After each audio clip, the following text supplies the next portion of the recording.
July 10th, 2018, a quick look at the back gate. The shade cloth is working really well as far as keeping some of that sun off and pests and weeds out. This is the glass gem corn and the strawberry corn. It is up to my neck, so with that a little over foot taken off, I'm guessing they're about 4 foot tall. We are having an issue with earwigs inside of the stalks.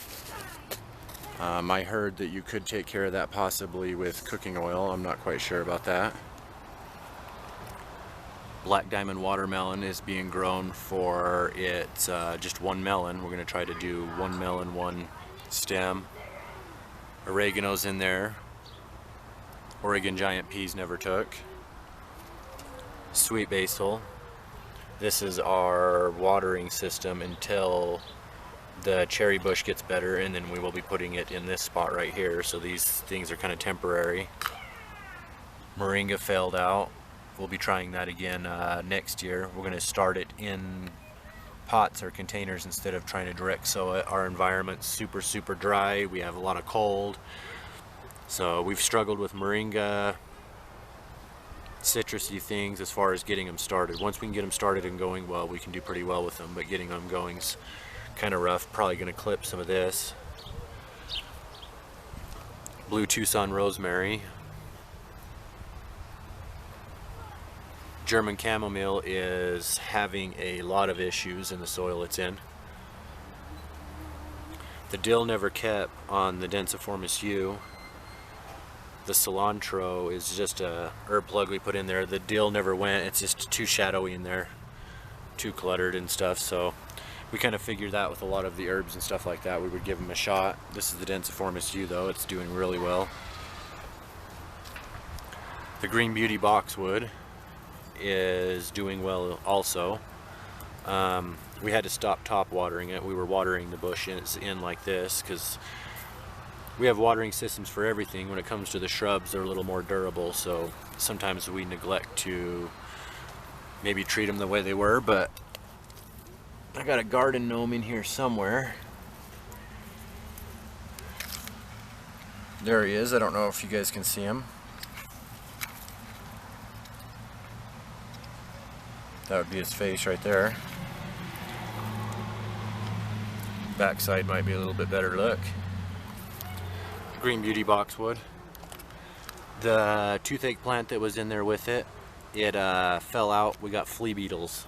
Flea beetles will go after toothache plant. They decimated them, so we will be filling this in with more soil. Not sure. We might be planting something else that's quick and efficient and pest resistant there, hopefully, if we can find something.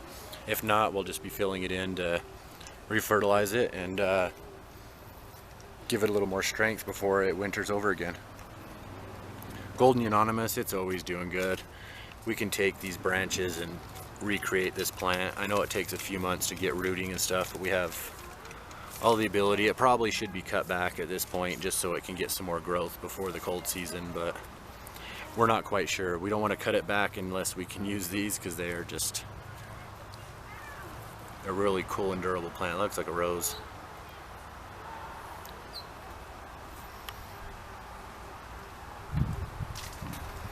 Chocolate mint, we cut that back, tried crushing it up and putting it in the mulch, and it did not affect pests. So there's probably different ways to use it, mixing it with water, all kinds of stuff. It was just a quick little fix idea. Since we got so much left over and extra, we decided to trim it down, throw it in the mulch, see if it helped. It didn't even slow it down. So maybe spread out with the plants. Maybe we'll spread some in the soil throughout here to see if we can kind of keep those pests away. But here's the wild bucket, some gladiolas, some struggling sunflowers.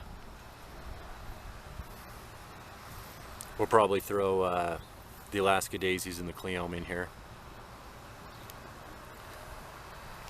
I'm taking these and kind of deadheading them to save the seeds. That's the back gate. So we got the wild bucket, wild as ever, all kinds of just weird things going on.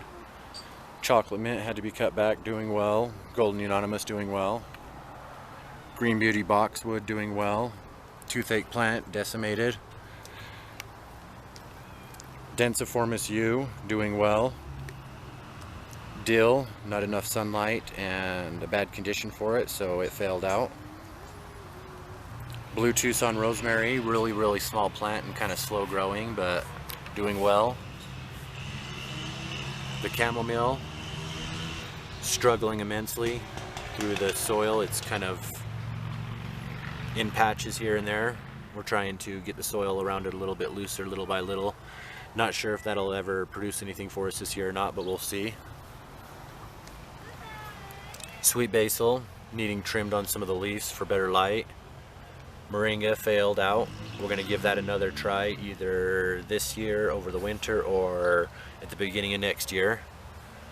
That is one of Kiddo's gourds. I'm not sure which one. Every one of the gourds seemed to have rotted in the soil. There was tons and tons of worms on the seeds too, so I think the local worm castings had, you know, baby worms in it and stuff. When we brought it as an indoor thing, it caused them to propagate, and they would just go after whatever they could find. The seed starting mix didn't really have a lot of fertile in it, so they went after those seeds. But there's a blank spot. We'll probably put some plugs in there, some more basil.